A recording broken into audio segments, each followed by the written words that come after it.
Have you guys ever went looking for something that you put somewhere and you look in your usual spots and you just can't find it? And so that's pretty much what just happened to me. The light that I use to record these videos, like here in my room, it's just a rechargeable work light. And I looked in my usual spots. So I either keep it under the bed, in the garage, in the bottom drawer of my toolbox, or so those are my two spots I usually keep it. And just got to thinking, maybe because it's the light that I take into the attic with me, I'll take the work light and a flashlight and usually a headlamp just to have plenty of lighting. And so I was like, maybe there's a chance I left it in the attic last time. So sure enough, got in the attic and there it was.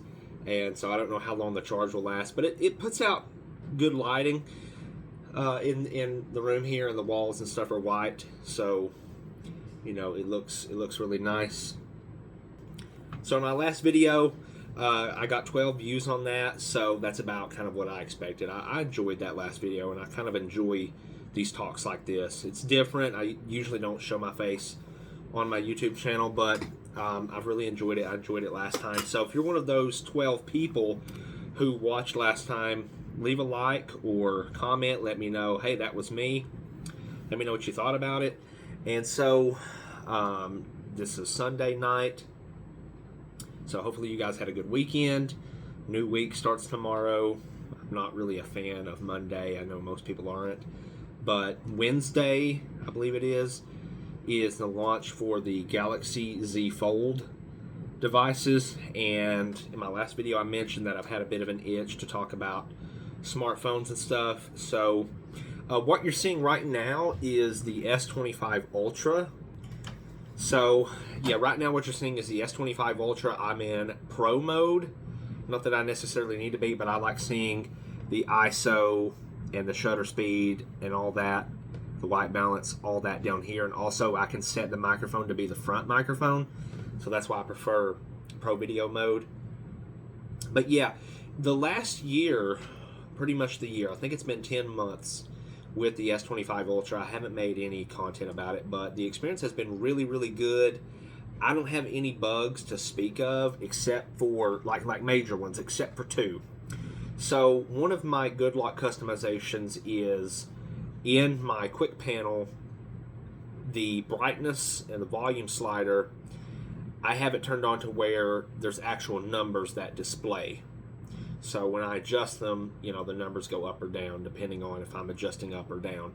There's been a time or two that those have just kind of disappeared, but a restart has fixed it. Or I can go into I'm not sure what Good Lock customization it is. I have a lot done on my phone through Good Lock. I can turn it off and then back on, and that fixes it as well.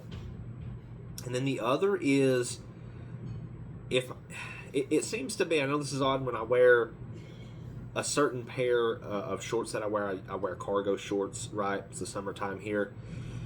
When it's like if I'm knelt down doing something, so my phone isn't, I carry it in my right pocket. It's like firm against my leg, right? There's like been some accidental touches on the fingerprint sensor, and I don't know how, because I can feel the phone like do like the, like I've put my thumb on there and it's been a misread. And I feel it a bunch of times. I pull my phone out, and it says, fingerprint, misread, try again. And eventually it'll do it so many times, I have to put in my passcode. So that's the only two bugs I've really had lately, and those are pretty minor, all things considered. My other thing with One UI is the Galaxy phone, like the phone app, the Samsung phone app. I wish that were better because, and maybe I'm just kind of spoiled by the Pixel phone app and OnePlus when I had a OnePlus 12 and a 13. The controls inside the Google phone app are just a lot quicker, even on the Galaxy here. But of course, I forfeit some of the AI features, built into One UI in the Samsung phone app. So I kind of forfeit some of those. Not that that necessarily matters to me, but yeah, the Samsung phone is not my favorite. I think Google phone is a lot better. The same for the Galaxy keyboard. Now I know Gboard is like collects your data and all that. But the autocorrect is just so much better on Gboard. So those are the only things I can really think of right this instant about my S25 Ultra. But other than that, I absolutely love it. It's been a great phone. I would absolutely buy it again. Hoping that the trade-in values for the S25 Ultra towards the Galaxy Z Fold 8, and that's the one I'm kind of going for, what was referred to as the Z Fold 8 Wide. I'm hoping to get that one, and so I'm hoping the trade-in values are good. I think realistically, and this might not be true, this might be far-fetched, I don't know, but I'm hoping to not pay any more than maybe like $1,200 out of pocket to upgrade to the Z Fold 8. So that's kind of what I'm hoping for. So I don't think I'm going to watch the Galaxy Unpacked event. I have a doctor's appointment that day, but all of the videos will come out from the other creators, influencers, whatever. So I kind of watch those and get a feel for it. Go in the Samsung Shop app, see what the trade-in values are and the deals on that. So yeah, that's my plan for the Z Fold 8 launch. So yeah, let me know what you guys think. Again, I hope you had a good weekend. I'll see you in the next video.